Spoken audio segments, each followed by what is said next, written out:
Ladies and gentlemen,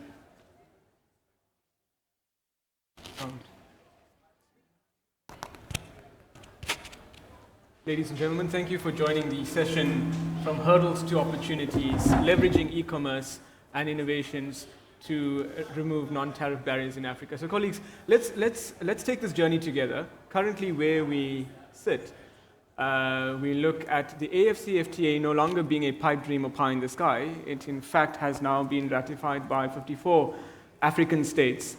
And one would imagine that the continent of Africa is perplexed in nature, largely due to the landlocked countries that exist within the continent.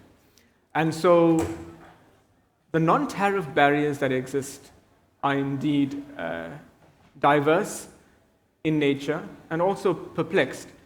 And so colleagues, if we look at the supply chain of Africa, if we look at the continent of Africa as a supply chain, what resonates with each of us is the diversity in terms of administration of risk management by customs administration. So you've got SARS, and for those of you that are involved in the customs compliance and freight forwarding industry, you would know that when you submit a declaration to SARS, it takes about a few minutes at most, and you have a response. It's not the same for the rest of Africa. So the AFCFTA is breaking down the tariff barriers. Duty-free, excellent. But how do we optimize that? And I believe that we do not look, or we should not look at challenges as being challenges. We should look at them as being opportunities. And I think this SAPICS conference, just as an example, the collaboration between SARF and SAPICS is indeed a momentous milestone and history in the making. And I believe that our discussion today is going to be much more, Natasha, than a discussion. I think it's going to be implementable solutions that our delegates can also take forward in terms of their businesses. Our Chief Executive Officer of SARF often reminds us that it is not countries that compete, but it's supply chains that compete. And so we look at the supply chain of SA Inc. and we look at the African continent. But without further ado, ladies and gentlemen, it's indeed my esteemed honor and privilege to introduce our panelist, who indeed needs no further introduction, but for the sake of formality, we shall do justice to her designation and her role, not just in South Africa, but on the continent of Africa. Ladies and gentlemen, Ms. Natasha Parmanand is the Managing Director of FedEx. She has 9 degrees to her name. That's more degrees, I think, than your average thermometer. My jokes are dry, but please bear with me. There's some water to quench your thirst. But on that note, Natasha has decades of experience under her name. She has sat on government platforms and represented both public and private sector in pioneering developments for the benefit of SA Inc. as a supply chain and for the benefit of the African continent. Her well-decorated career has taken her to destinations across the globe, and of course, a proudly South African product. On that note, it is indeed my esteemed honor and privilege to introduce our panel speaker once more to talk us through the discussion moving from hurdles to opportunities and experiencing a paradigm shift. And I'm sure at the end of today's session, you would realize why you're in Hall B and not A or C. Thank you. Thanks, Devlin. Thank you, everybody, for affording me the opportunity, and look forward to quite a discussive session. So, Natasha, in terms of the AFCFTA and, of course, breaking down those non-tariff barriers, one would imagine that you have to look at targeted solutions to key problems, because once you identify the root cause of an issue, you're able then to pinpoint a solution based on that specific issue or problem statement. Talk us through some of the innovations and ideas that you have mapped for the benefit of Africa. So I think even before we get into that level of detail, we need to be very clear as to why Africa is on the map. You know, there's always been focus on the first world countries, USA, Europe, the emerging third world countries, which is where your e-commerce, your manufacturing hubs were, China, India. But somewhere along the way, there's been a change of focus. And Africa now looks like the place to be. So there's a lot of focus in terms of growth, opportunities. It's seen as the last frontier for a lot of multinational companies, FedEx being one of them. And let's be clear, Africa has the largest growing population in the world. By 2015, we expected to exceed 2 billion people on the continent and surpass the Asian continent. So we've got the highest growing populace, would logically and suffice to say, then technically our GDP should be following. And I think that's the rationale and the methodology that a lot of companies and a lot of outside African eyes are seeing. That logically, with the growing populace, you're going to see a growth in GDP. Now, if you look at the population in Africa, by the time 2050 and 2060 come through, the population would have grown to being an economically active population. So they would have moved away from what we call the burden population, which is your kids and your elderly. So you now move into that space where it's economically active. So there's a bit of foresight that, and that's why there's a lot of focus on the African continent, because we're not seeing growth right now, but we're saying in the next 2 decades, this is the place where it's going to be. It's going to move. The shift has to move from China, from India, to the next frontier, right? And that's why there's a lot of focus. Now, when we talk about, the African Trade Agreement removing tariff barriers, well, it's two-faceted, right? It looks at the general principles and it looks at the direct principles, or the more restricted. So one aspect of it is removing the non-tariff barriers, and one is removing tariff barriers. But if you look at it practically speaking, and I mean, let's talk about in our language, right? The challenges that we have in doing trade in Africa. One is customs. We find there's a complete disparity between the way customs clearance or customs engagement happens in South Africa versus the other African countries. I had the privilege of sitting down with Her Excellency from Zambia last week or the week before, and speaking quite robustly on the challenges we have. I then had the privilege of meeting with the Commissioner General of the Zambian Revenue Authorities. And it's been quite clear and made very evident that South Africa is, we're the first world of the third world countries, right? We have a mature transportation system, we have a mature jurisdiction, our legislative system and our governance structures are more progressed than some of our brothers and sisters on the African continent. And having a nice discussion with the Commissioner General, it became very evident that our peers on the continent need support in taking them forward. So one of the things we spoke about was immediate clearance. So, let the customs systems interface with each other. Because one of the challenges we have from a B2B perspective is when you move into intra-Africa, you expect seamless movement. And it will move seamlessly with your express logistics companies, like your FedEx, for example. But your roadblock is not with the actual movement of the package. The roadblock is actually when it hits the gateway, so the hub, and it needs customs clearance. And they were very open and they were very transparent when they said, well, we're not that far advanced yet. And we need support. We need someone to hold our hand to get there.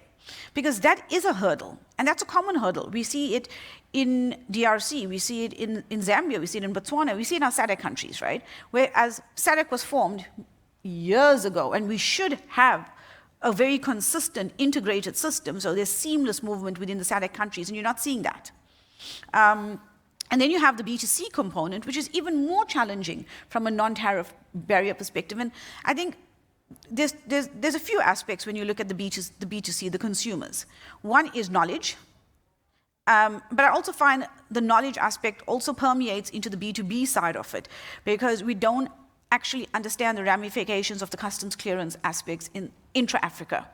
And you'll have more robust countries that have more robust processes, and in some instances we don't have that. Sorry, Natasha, if I just come in here, you mentioned some countries having more robust processes. That in itself is a non-tariff barrier. Exactly. But so when I say a little bit more robust, remember, not as robust as what we are. So South Africa has things like AEO, right? And you guys are SAF is at the face of it and the forefront of supporting with AEO certification. And that's a WCO. That's at the pivotal point of it, because we want AEO across all our countries in the world. It's a global initiative. But you don't find that being replicated at the rate South Africa is doing it. So So those are some of the big challenges we have.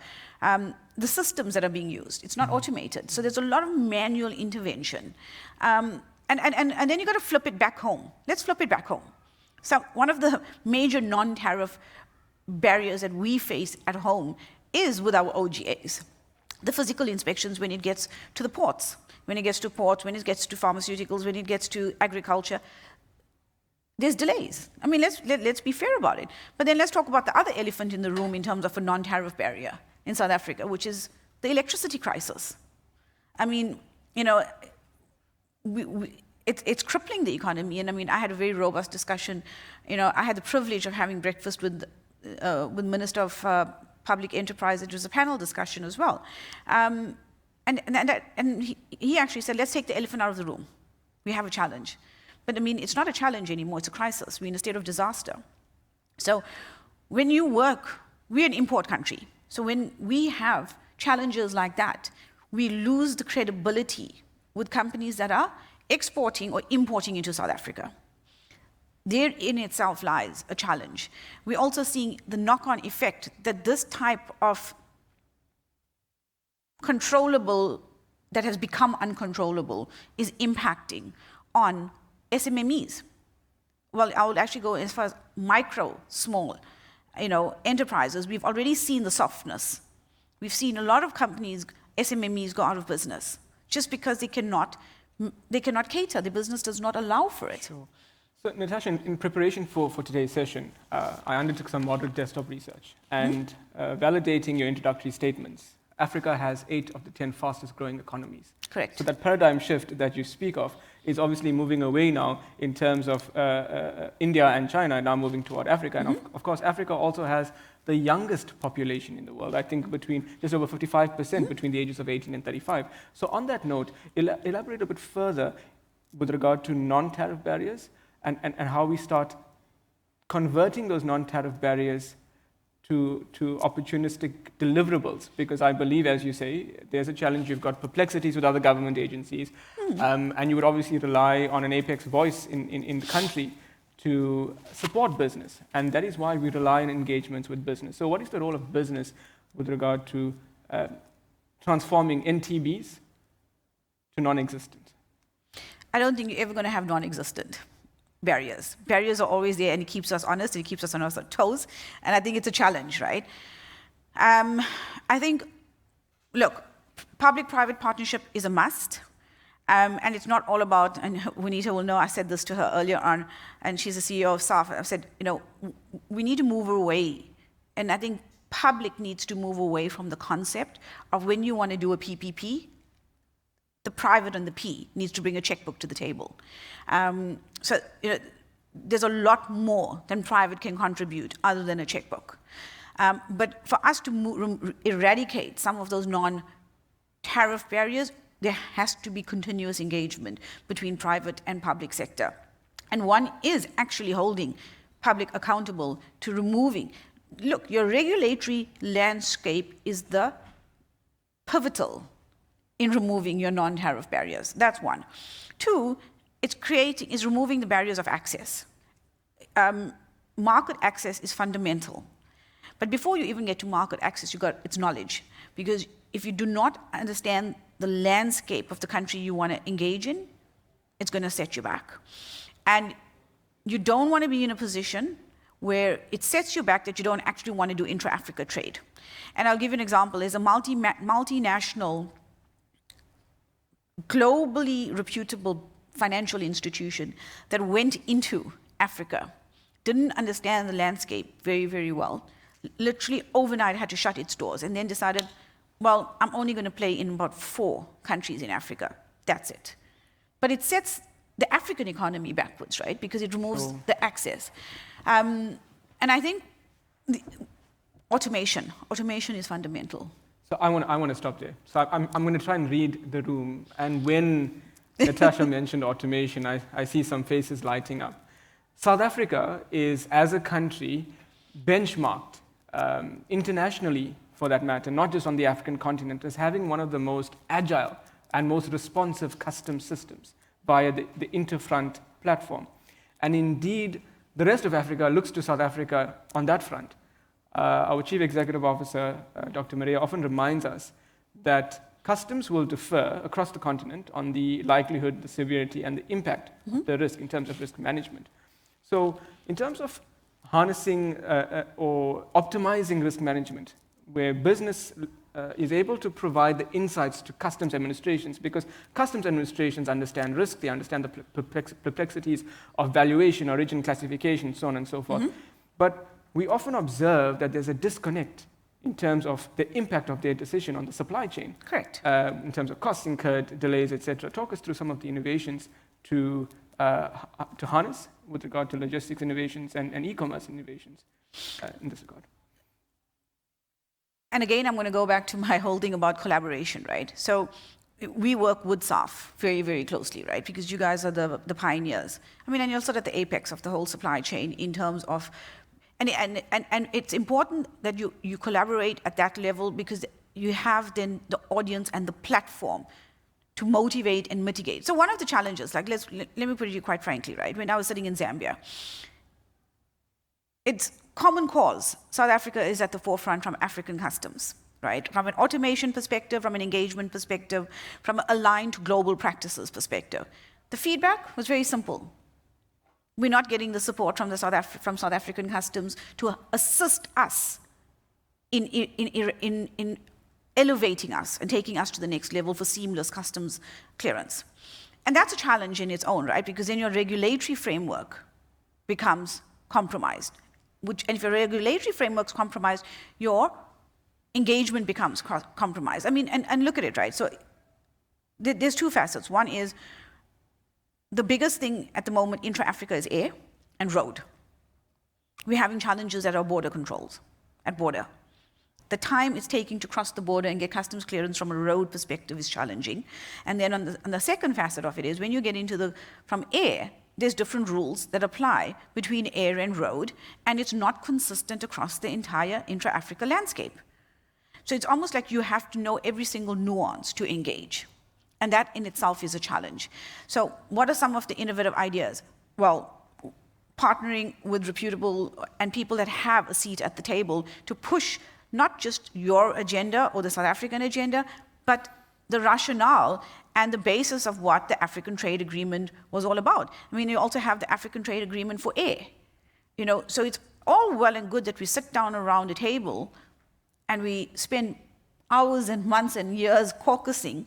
But I mean, if you look at ACTA, only 8 countries piloted, right? And you talk about, the paradigm shift, from East to Africa. Ethiopia in Africa has the largest growing GDP. Rwanda has become the hub for Emirates. DRC is using Zambia, Ndola, as its hub for access. Botswana is one of our largest exporters of salt. You're seeing the shift. You're seeing the focus move away. It's not going to be, a steep trajectory where you see it completely pilot off and move away from the East. That's not going to happen because it's paced. But with 8 countries only piloting, that's a concern. Piloting after free trade, right? I think 2 concerns, or 2 words rather, that come to mind. Service reliability. So you've got the air modality and the road modality that you mentioned, and you mentioned that these modalities have a diverse set of requirements in terms of regulation, and it differs, of course. The one aspect is, in terms of road clearances, your standing time at the border, which then adds to the cost of the supply chain and invariably adds to the cost of the goods and eventually impacts the consumer. And so one would imagine that the paradigm shift must be well supported by service reliability. Correct. And so the role then to ensure that as SA Inc., as a supply chain, and as a continent, we are then the beacon to which the continent aspires to and help, as you said, you mentioned, listening intently to your response, is that other customs administrations are looking to SARS for support. And one would imagine once more that there has to be organized business coming together, engaging with SARS to ensure that that support is there. Because you can have the efficiency of SARS customs flowing through the supply chain, and then you're limited when you're going into the next country because of a stumbling block. And remember, South Africa is a pioneer on the African continent, right? And having said that, once you eradicate or you start introducing those type of I would say, mitigating the risk of those barriers, you then have to ensure last mile delivery solutions exist. So you're going to have a robust, it has to be logistics company then on the last mile, well, on the air mobility road, and then you have customs, who's the nucleus of it, and then you get the last mile. It's our responsibility to ensure that we have technology, we have on-time communication with customers, whether it's B2B or B2C. So there's also, while you have the regulatory aspect at the pinnacle of it or at the nucleus of it, on either side of it sits the responsibility of your service provider as well. So let's take that a bit further, Natasha. Obviously, you're a well-accomplished academic, and it's evident in the research that you've done. What will be the steps in terms of international best practice that we can leverage off to ensure that this is not just ideas or a discussion, but in fact now a realization, implementation of those ideas? Well, from a FedEx perspective, right, we've already, AI is at the forefront of us. We have our own company called DataWorks, FedEx DataWorks, where we look at AI. AI is at the forefront of DataWorks.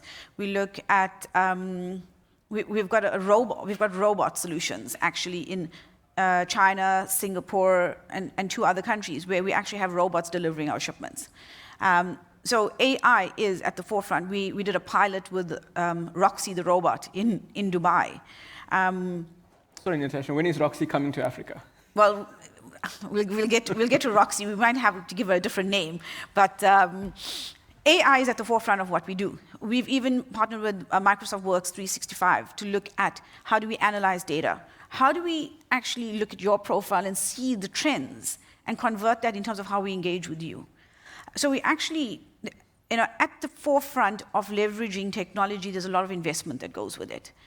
But we're also very conscious, right, that while we're moving towards a world of automation and a world of AI and a world of progressing at a very, very rapid rate, you also, for some reason, we've moved, again, we will use the word paradigm shift. There's this paradigm shift into the consciousness, and that's sustainability. So whatever you want to do, how environmentally conscious are you? And that's key because you've got to balance the two. So you spoke about Roxy the robot, but last week, actually yesterday, we officially announced the launch of 10 electric vehicles in South Africa, and it's on the roads at the moment. So we're very, very conscious, and it's very top of mind in terms of our strategic objectives and our strategic goals to make sure that we reduce the carbon footprint. We've already started swapping out our aircraft because we've got the largest cargo airline in the world, started taking out aircrafts that are not environmentally friendly and started swapping that out, which comes at a price. By 2030, we're looking at ensuring that 50% of our new procured vehicles are all electric. So Natasha, obviously, it's not just a discussion. It's happening. No, it's happening. Those vehicles are on the road. And I think that is a demonstration of innovation being pioneered and, of course, setting an example for other organizations and businesses to aspire to. I'm not sure if I'm going to have a job after I'm about to say what I'm about to say, but our CEO, Dr. Unita Maria, is a passionate captain of industry, and I can see my colleague, Mr. Jacob von Rensburg, our economist, just staring me down. But the reason I bring this up, colleagues, is let's take a moment to appreciate the following statement, and it leads me, we focus a lot on customs, right? I want to go to the logistics network, but as a passionate advocate for SA Inc., Unita often reminds us, and you've seen it in the media as well, that we need to stitch the supply chain. So yes, customs is the nucleus, I agree, right? No goods can legally enter or exit without customs, without being declared customs. And so we need to look at optimizing that process. But I think from a South African perspective, we've mutually concluded that we are far above the rest of Africa. Definitely. And of course amongst the best in the world. In fact, to a point where even the European Union looks to SARS as a model, not just on the continent. And so I want us to unpack a bit further, looking at the logistics network in its entirety, right? Yes, so Unita says, let's stitch the supply chain, and so you have the exporter, the importer, proactively creating compliance and so on. But logistics infrastructure is definitely a non-tariff barrier that needs to be broken down and rebuilt, figuratively speaking even, as we widen access gates at our border posts. Well, take us there. It depends, right? So we know, well, even if I get there, actually I want to just say, well, from a SARS perspective, kudos to them. We got to give credit where credit is due. They are, very far advanced. They've put us on the global map. I think now we just need to find the time to hold the hands of our counterparts and see how we, help them walk the journey with us, as opposed to, we at the front and they behind. How do we bring them to walk side by side? That's one. And then the second thing is, how logistics-wise, how do we break down those non-tariff barriers? We've got to look at beyond our borders. And we've got to look at investing. Remember, it's almost the chicken or the egg story, right? Do I put my money there? And when am I going to get my ROI? Or do I just wait and then hope it's going to boom and then get my ROI? It's a chicken or the egg. Do you want to put the investment in? We've taken a very conscious decision that Africa is a growing economy. Africa is the next, it's got the highest growing population. We need to invest in Africa. It's the right thing to do, apart from, the economics of it. Because you must remember, economics are never guaranteed. It's all a forecast, and it's based on numbers, and it's based on today's climate. I mean, we saw what the Ukraine-Russia war has done. So, but it's the right thing to do.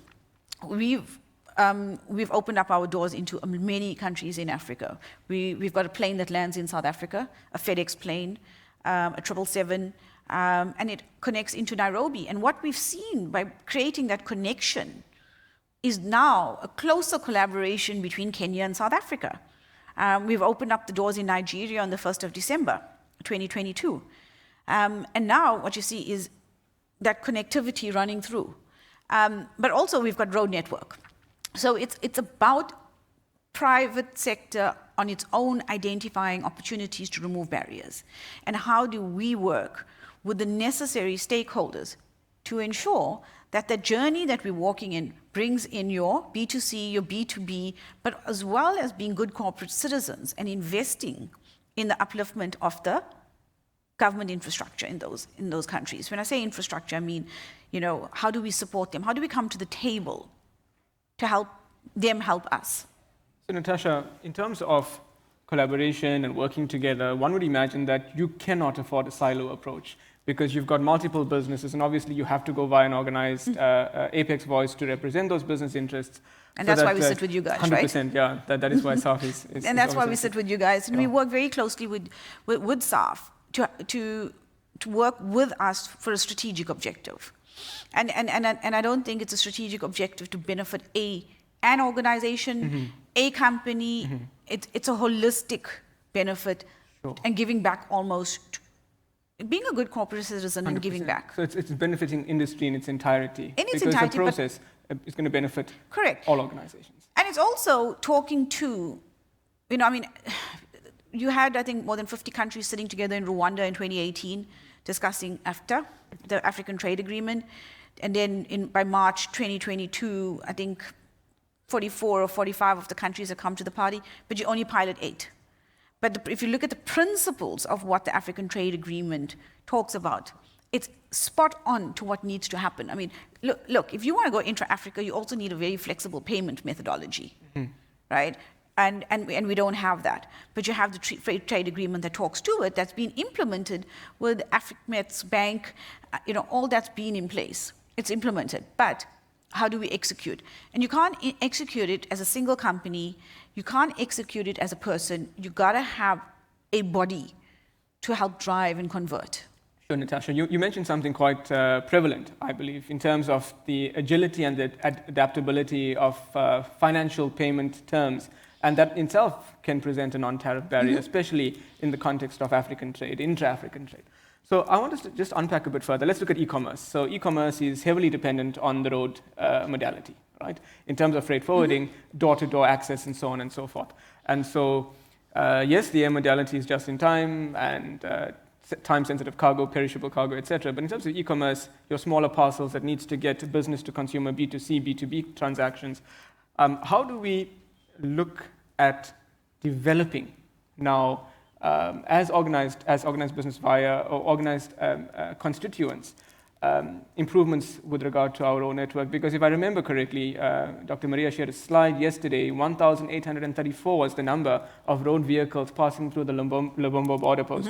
And so you rely on that Maputo corridor, the N4 corridor, as an alternative to support the current constraints at the Port of Richards Bay and Durban, as an example. That's in the sea modality. But likewise, all of that sea traffic is also now cross-integrating with your road traffic that serves the e-commerce industry. Well, let's go back a little bit, right? COVID hothoused e-commerce in totality. I mean, I can talk from personal experience. I used to love walking into a mall. You know, my husband always jokes and he says, you can get lost going to work and you've been driving this road for years. You can get lost coming home, but just put you in a mall once and you just know exactly where your car's parked and where every single shop is. You'll never get lost. No Google Maps needed. No Waze, no Google Maps, nothing. All my direction disability goes away when I'm in a mall. But COVID strikes, right? And I promise you now, the ease of just shopping online and doing even groceries. I don't want to go into a store. Just the ease of sitting in your house or, you know, on the road, just ordering. So it really hothoused during COVID and post-COVID. It's almost like you would have thought somewhere post-COVID it would have almost, to a large extent, reverted back to our old way of doing things, which didn't happen. So e-commerce has grown significantly. Now, if you look at domestic, yes, road is very important because it's a point-to-point in a geographical space, right? But if you look at the air mobility side of it, South Africa is an import market. Well, you know, but now we're seeing that the exports are starting to outweigh the imports. But for all intents and purposes, South Africa has always been an import market. So you have a combination. So what that means then is you'll have a hybrid of air mobility and a hybrid of road. And you're seeing congestion at the borders. And a good example, if you look at the ports, was that the Durban ports and Richards Bay ports were so capacitated that at one point it needed to divert traffic into Namibia, right? And then Namibia needed to bring the traffic into South Africa. So the road connecting between Namibia and South Africa became congested. Okay, now those restrictions have eased, but that was, what, 4 weeks ago, 6 weeks ago when that happened, when we needed to divert traffic from South Africa? Interdependence between the modalities. Significant interdependence. Whether well. It's road, rail, air, ocean, there's a significant interdependence on each other. So you can't look at it in isolation. But again, it comes to the point of, you're going to fix road, which is fine, but then what happens to the rest?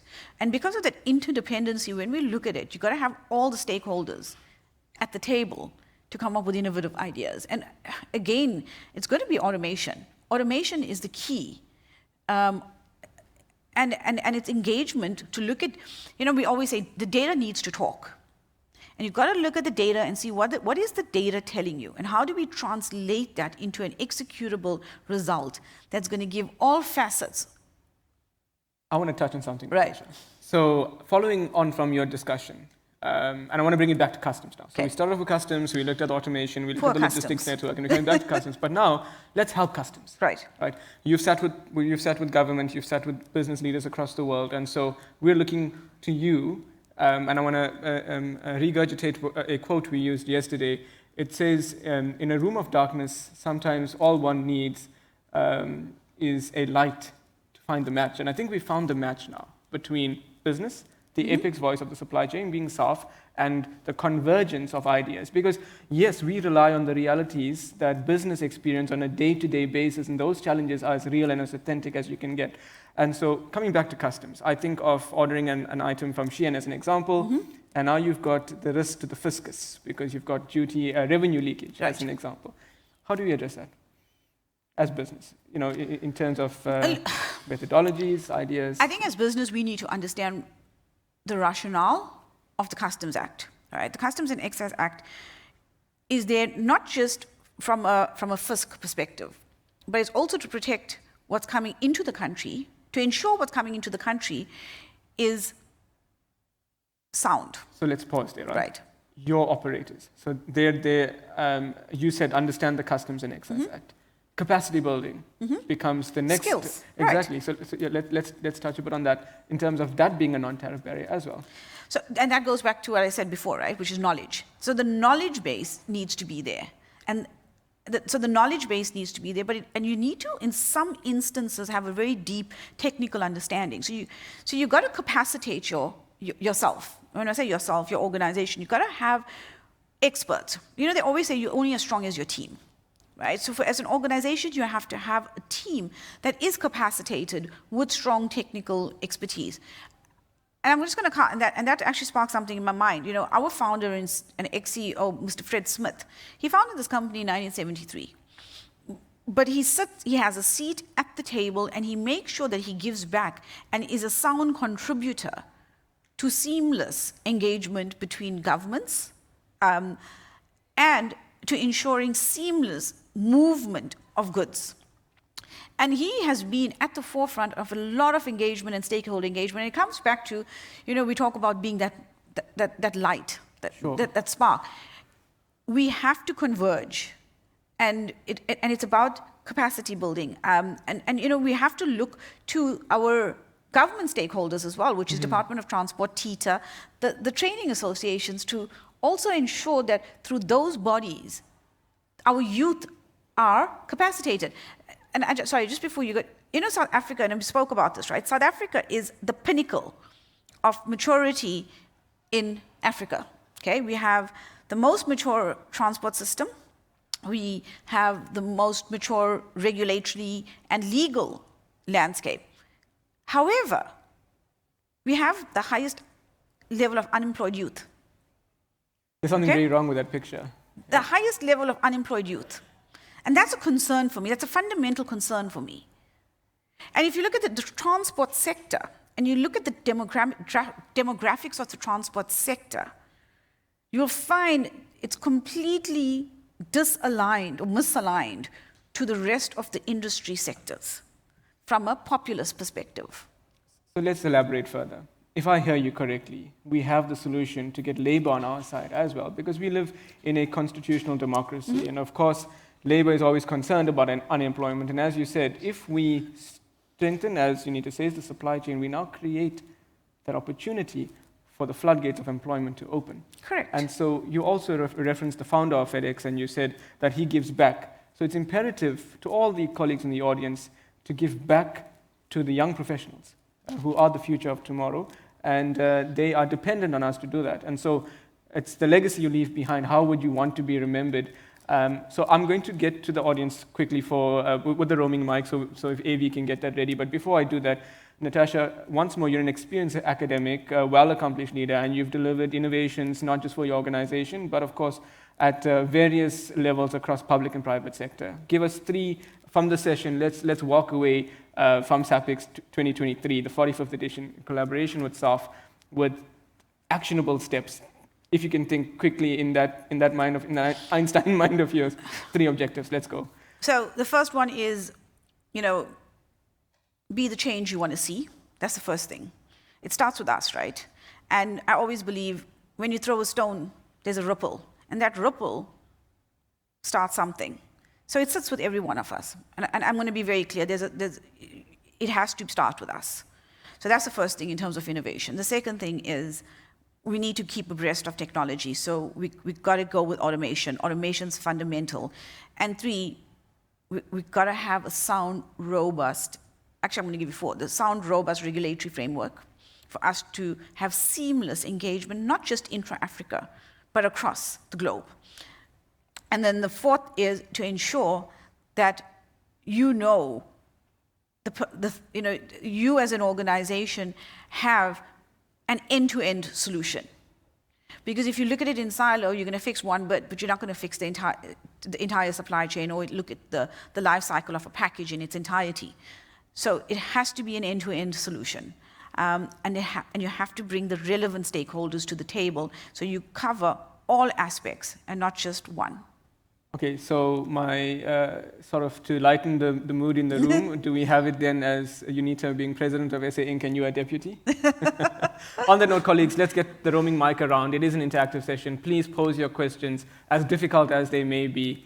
She's got 9 degrees, as mentioned earlier. Really? So let's get some questions, please. Show of hands. Any questions? There we go. Okay, so we've got 2 questions. Okay, Dr. Maria, and then the gentleman behind her there.